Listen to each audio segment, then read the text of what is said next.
We're going to close out this set of videos with the transform of a periodic function. When you hear periodic, you may immediately think about sine and cosine, but here we're thinking about functions that just have outputs that repeat with a periodic nature. And in this case, we're referring to like a period uppercase T. I know it's the same symbol we use in trigonometry to talk about the period, but I want you to imagine grass that grows very regularly and that gets cut on a very regular schedule. It would start out with some length, get cut, be shorter, and then grow, and that cycle would repeat over and over and over. That's the kind of periodic function that we're talking about here. If f of t is a piecewise continuous function defined on the interval from 0 to infinity of exponential order and periodic with period uppercase t, then the Laplace transform of f of t is 1 over 1 minus e to the negative s uppercase t times the integral from 0 to that period t of e to the negative st f of t dt. You'll notice this is basically the Laplace transform, but the upper limit, instead of being infinity, is t, the t from the period. We'll prove this and then see an example. The Laplace transform of f of t, we're going to write it as an integral from 0 to uppercase t plus another integral from uppercase t to infinity. The integrand will be the same in both cases, e to the negative st f of t dt. This first integral from 0 to uppercase t is the same integral that we see in the formula here, or I guess in the theorem. What I'd like to do is turn our attention to the other integral from t to infinity. We're going to make a substitution. Let lowercase t be u plus uppercase t. That's going to give us that d lowercase t is equal to du. And u is equal to lowercase t minus uppercase t. We're making the change of variables, and so we're going to change the limits over. Lowercase t went from uppercase t to infinity, so u is going to go from 0 to infinity.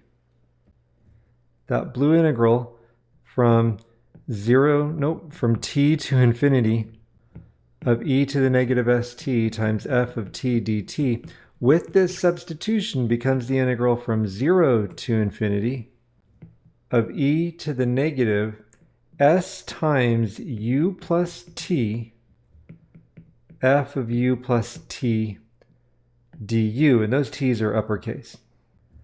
Now, if f is periodic with period uppercase t, then f of u plus t is equal to f of u.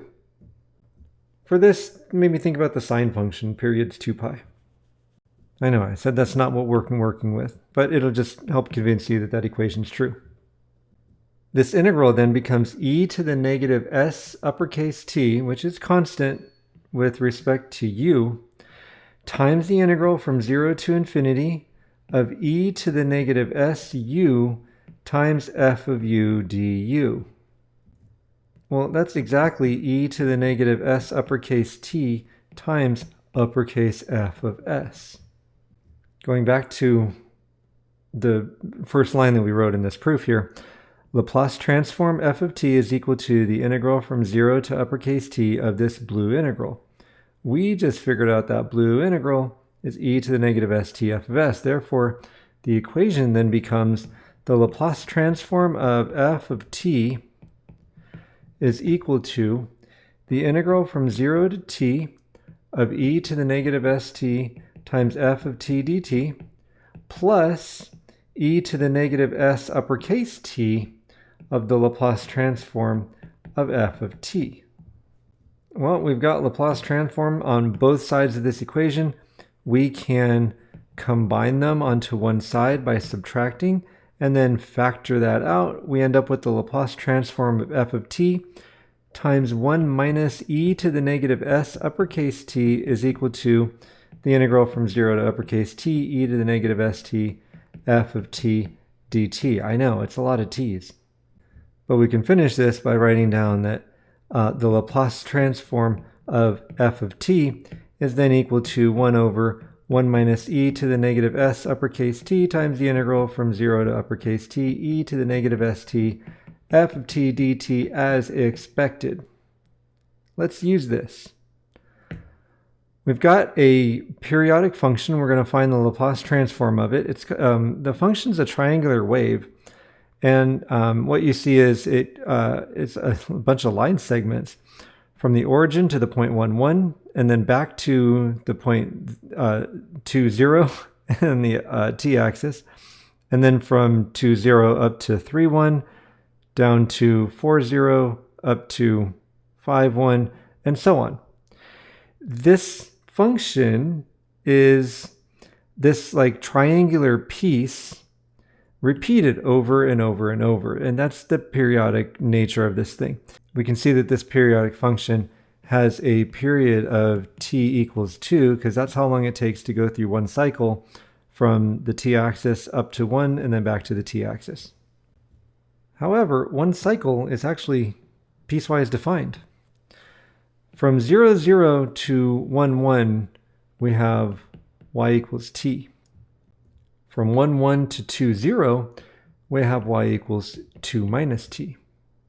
We can express f of t then as a periodic function. F of t is equal to t for values of t between 0 and 1, and it's 2 minus t for values of t between 1 and 2. That only takes care of one cycle from 0 to 2. To make this continue, we say that f of t plus 2 is equal to f of t, reflecting the periodic nature of the function. Since t is equal to 2, we can use the theorem that we just saw to write down the Laplace transform of f of t is equal to 1 over 1 minus e to the negative 2s, because 2 is taking the place of t, times the integral from 0 to that same 2 of e to the negative st times f of t dt. Well, that integral from 0 to 2 is actually going to get broken up from 0 to 1 and then from 1 to 2.